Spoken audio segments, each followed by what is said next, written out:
আসসালামু আলাইকুম রহমতুল্লাহ। প্রিয় দর্শক, আপনারা স্ক্রিনে দেখতে পাচ্ছেন সবার প্রিয় ডক্টর ফয়জুল হক।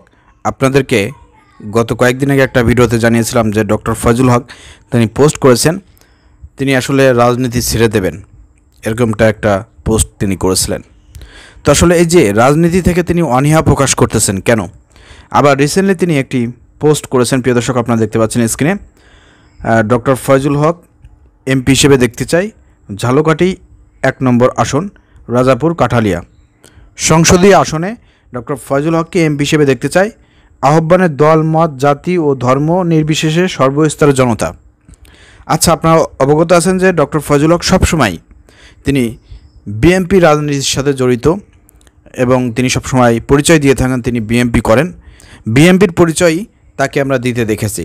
কিন্তু যদি তিনি বিএনপির লোক হয়ে থাকেন তাহলে তার এই পোস্টারে আমরা বিএনপির নেতারা যেভাবে পোস্টার ছাপায়, তারেক রহমান, খালেদা জিয়া, জিয়াউর রহমানের ছবিটা নিয়ে বিএনপির প্রার্থী হিসেবে দেখতে চাই, এরকমভাবে কিন্তু পোস্টার করে সবাই। কিন্তু সেই ক্ষেত্রে আমরা দেখতে পাচ্ছি ডক্টর ফয়জুল হক এখানে তিনি ভিন্ন পোস্টার করছেন, তার এই পোস্টারের মধ্যে বিএনপির কোনো নামগন্ধ আমরা দেখতে পাচ্ছি না।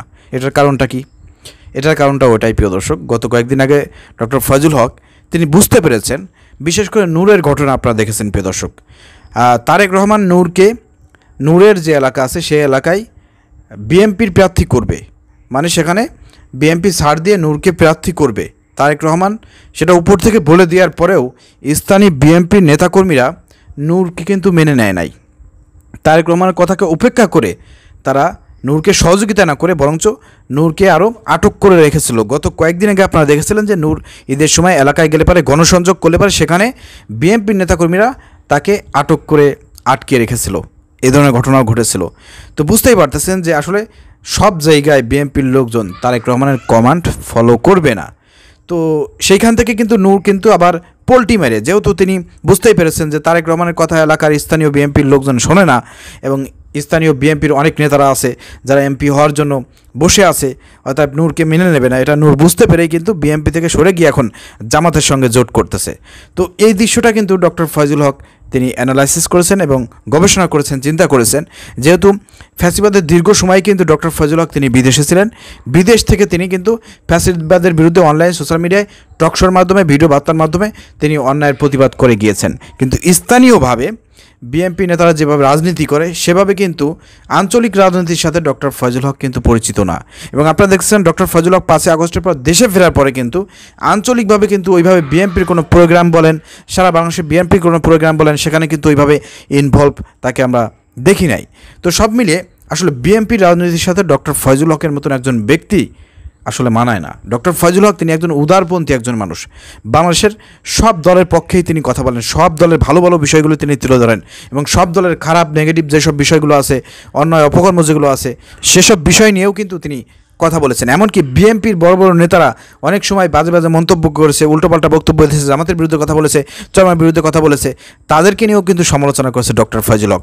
তো সেই জায়গা থেকে ডক্টর ফয়জুল হক লাস্টে বুঝতে পেরেছেন যে আসলে তারেক রহমান যদি তাকে পছন্দ করে ভালোবেসেও যদি নমিনেশন দেয় স্থানীয় বিএনপি আসলে তার পক্ষে কাজ করবে না, এটা তিনি বুঝতে পেরেছেন। এটা বুঝতে পেরেই তিনি কিন্তু লাস্টে আপনার রাজনীতি না করার সিদ্ধান্ত নিয়ে একটি পোস্ট করেছেন, প্রিয় দর্শক। তো সেই জায়গা থেকে আমার কাছে যেটা মনে হচ্ছে যে ডক্টর ফয়জুল হক যেহেতু তিনি একজন সমাজসেবক মানুষ এবং দেশের জন্য কথা বলেন, দেশের জন্য কাজ করতেছেন, আগামীতে এমপিও দেশে মানুষের কল্যাণে কাজ করতেছেন, সেই জায়গা থেকে তিনি বিএনপির উপর আশা ভরসা সব কিছু বাদ দিয়ে এখন তিনি তার নিজের মতন করে রাজনীতি করতে চাচ্ছেন। সেই জায়গা থেকে তিনি এই পোস্টারটি ছাপিয়েছেন, যেখানে বিএনপি করেন এরকমের কোনো কিছুই এখানে আমরা দেখতে পাচ্ছি না, প্রিয় দর্শক। তিনি লিখেছেন দল মত নির্বিশেষে, জাতি ধর্ম নির্বিশেষে সর্বস্তরের জনগণের পক্ষ থেকে তিনি ওখানে এমপি হতে চান। ডক্টর ফয়জুল হক ভাইকে এর আগে একটা ভিডিওতে আমি বলেছিলাম যে ভাই, আপনি যে ধরনের মানুষ, ইসলামপ্রিয় মানুষ, আসলে আপনাকে ওই আপনার ধর্মনিরপেক্ষতাবাদী তারপরে এই যে বিএনপির মতন দলে আপনাকে মানায় না। আপনার মানায় হচ্ছে আপনি যে ধরনের মানুষ, ভালো মানুষ, আপনাকে মানায় হলো ইসলামী দলে। ইসলামী দলের মধ্যে যে কোনো একটি বাংলাদেশের যেসব ইসলামী দল আছে এর মধ্যে সবচেয়ে জনপ্রিয় এবং ভালো এবং গ্রহণযোগ্য ইসলামী দলের মধ্যে আপনি ইনভলভ হন। সেখান থেকে আশা করা যায় আপনার যে কাজকর্ম, আপনার যে প্রতিবাদী কণ্ঠস্বর, আপনার যে নেতৃত্বের একটা ভাবকায়দা আপনার মধ্যে রয়েছে এবং ইসলামের প্রতি যে আপনার ভালোবাসা টান রয়েছে, সেই জায়গা থেকে ইসলামী দলগুলোই আপনাকে ইসলামের দলের পক্ষে প্রার্থী করবে। এমপি নমিনেশন দেবে, সেটা কিন্তু আমি পরামর্শ দিয়েছিলাম।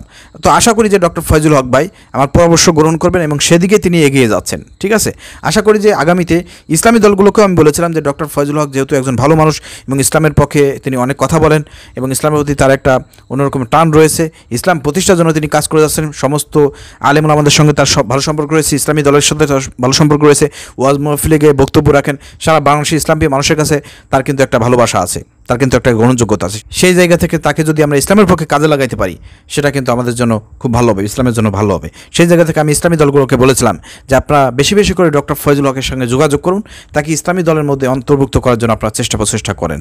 তো প্রিয় দর্শক, এই ছিল লাস্ট আপডেট।